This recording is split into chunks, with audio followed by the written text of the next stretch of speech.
امام سفیان ثوری فرماتے ہیں کہ میرے ساتھ ایک شخص حج پر تھا. اب راوی امام سفیان ثوری رضی اللہ تعالیٰ عنہ. میں نے اس کو دیکھا کہ وہ اپنے سفر کے دوران حتیٰ کہ طواف کے دوران اور مینا میں، عرفات میں، مزدلفہ میں جہاں بھی گئے، وہ قدم نہیں اٹھاتا تھا جب تک ہر قدم پہ درود پاک نہ پڑھ لے. ہر قدم پہ درود پاک پڑھتا تھا.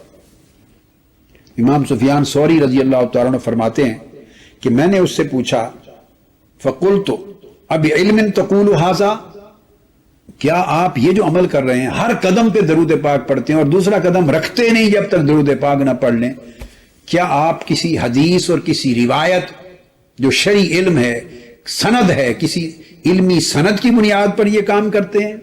قال نعم، اس نے کہا ہاں، میں علم شرعی کی سند کی بنیاد پر یہ کام کرتا ہوں. ثم قال، اس نے پوچھا من انت، اے پوچھنے والے آپ کون ہیں؟ وہ نہیں جانتا تھا کہ یہ امام سفیان ثوری ہیں. اتفاق سے جیسے حج پر آپس میں ساتھی مل جاتے ہیں، ہم سفر ہو جاتے ہیں. آپ کون ہیں؟ قلت سفیان الثوری، میں نے کہا میں سفیان الثوری ہوں. قال العراقی، اس نے پوچھا سفیان ثوری جو عراق کے ہیں، یعنی جو امام ہے جلیل القدر؟ قلت نعم، میں نے کہا ہاں. اس کے بعد اس نے کہا کہ میں نے درود پاک ہر قدم پہ پڑھنے کا وظیفہ اس وجہ سے شروع کیا کہ اس نے کہا کہ میں 1 سال پہلے وقت میں اپنی والدہ کے ساتھ حج کرنے آیا تھا. میری والدہ نے مجھے کہا دوران طواف کہ بیٹے میری خواہش ہے کہ مجھے کعبۃ اللہ کے اندر داخل کرو، میں کعبۃ اللہ کے اندر جا کے عبادت کروں. دروازہ کھلا ہوگا، جو اس زمانے کھول دیتے تھے. یہ تو تابعین کے بعد اتباع التابعین اور سلف صالحین کا زمانہ ہے. تو میری والدہ نے خواہش کی، سو میں نے اپنی والدہ کو اٹھا کے کعبۃ اللہ کے دروازے سے گزار کے اندر داخل کیا. جو ہی کعبۃ اللہ کے اندر میری والدہ داخل ہوئی، اس کا پیٹ پھول گیا، متورم ہو گیا اور چہرہ سیاہ ہو گیا. اور اس حالت میں میں پھر اس کے پاس پریشان ہو کر بیٹھ گیا. چہرہ متورم ہے، چہرہ بالکل سیاہ ہو گیا ہے اور پیٹ پھول گیا ہے اور قریب مرگ اس کی حالت ہو گئی ہے.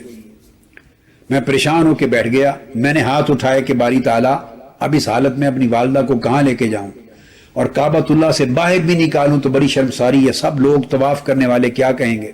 کہ اس حالت پریشانی میں تھا کہ اچانک سفید لباس پہنے ہوئے نورانی چہرے کے ساتھ کوئی شخص اندر داخل ہوا اور اندر آ کر اس شخص نے میری والدہ کے چہرے کی طرف اشارہ کیا. فبیدہ، چہرہ روشن ہو گیا سفید نور کے ساتھ. پھر میری والدہ کے پیٹ کی طرف اشارہ کیا. فبیدہ، اس کا بطن بھی بالکل اس کی سوجن اور سویلنگ اور نارمل ہو گیا. پھر اس کی مرض ختم ہو گئی اور شفا یاب اور صحت یاب ہو گئی.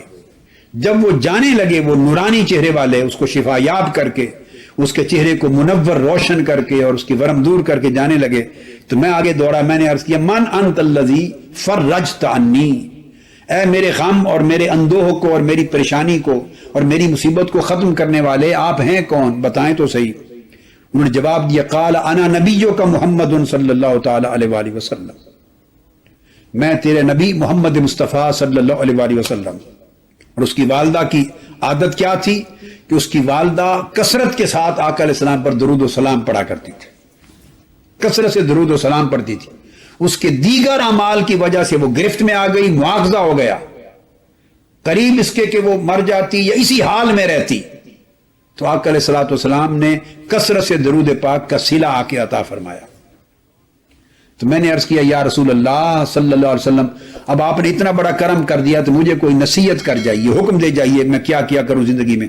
آپ نے فرمایا اے بندے، اے میرے امتی، ایک ہی نصیحت ہے کہ کوئی قدم نہ رکھنا نہ اٹھانا جب تک ہر قدم پہ مجھ پہ درود و سلام نہ پڑھ لیں. اس دن سے میں ہر قدم پر آقا علیہ السلام پر درود و سلام پڑھتا ہوں.